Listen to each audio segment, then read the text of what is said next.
Hi there. The olive tree in Christianity is a symbol of peace and reconciliation. Fruiting of the olive tree likens the rich blessings of God in the lives of believers. In John 15, Jesus states how he's the true vine and that the Father is the gardener. God cuts off every branch that doesn't bear fruit and prunes the branches that do. And in Romans 11:17 through 24, Jesus is clearly the olive tree in Paul's metaphor. He's the one in whom his disciples abide. He's the one who produces fruit within us all. Recently, while I was in prayer, God brought these verses to mind. He started showing me that the name Ollie is short for Oliver, and they both mean olive tree, and how Jesus Christ is our true olive tree. When you believe in him, you become a branch that is grafted in to produce his fruit. He showed me a bush that produces fruit and one that doesn't. This is the message he gave me.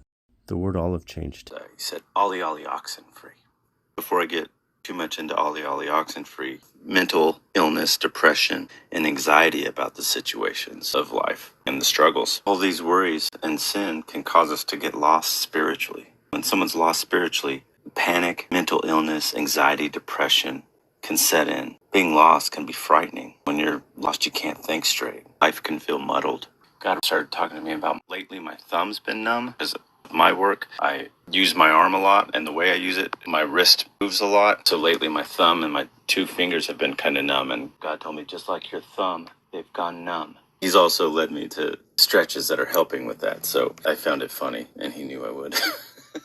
Every time we fail to quit sin, our sense of guilt diminishes, our hearts begin to harden, and our conscience becomes more calloused. We can become hardened by sin's deceitfulness. That's what Hebrews 3:13 says.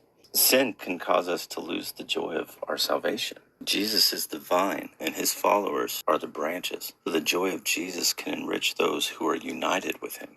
1 Thessalonians in chapter 5, verse 16, it tells us to rejoice evermore, in whatever circumstance we find ourselves in, and his joy will remain in you. Isaiah teaches us that God gives us the oil of joy for mourning. In time of brokenheartedness, God pours in the oil of his joy. So God would show me a big field. Everybody's running around, hiding. He's yelling, Ollie, Ollie, Oxen-Free. Ollie, Ollie, Oxen-Free, it's from an old game. And it basically meant all ye outs, and free, meaning all who are out would get to come into home without penalty. He's calling everybody home, but some have got lost in sin, out doing their own thing, have forgotten how to hear God's voice. They're out there hiding, or they feel like they've done too much wrong to come to him.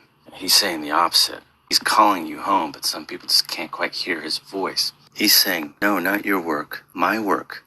I paid the admission. Admission is free through Jesus Christ, through his work on the cross. That's how we get into heaven. He paid the price. You come to him as you are. He's going to fill you with his Holy Spirit and his joy. It's the second fruit of the Holy Spirit right after love. He's saying, come to me. I'll give you that joy. God's saying, Ollie, Ollie, Oxen-Free. The game's over. It's time to come back home. Admission is free through my son.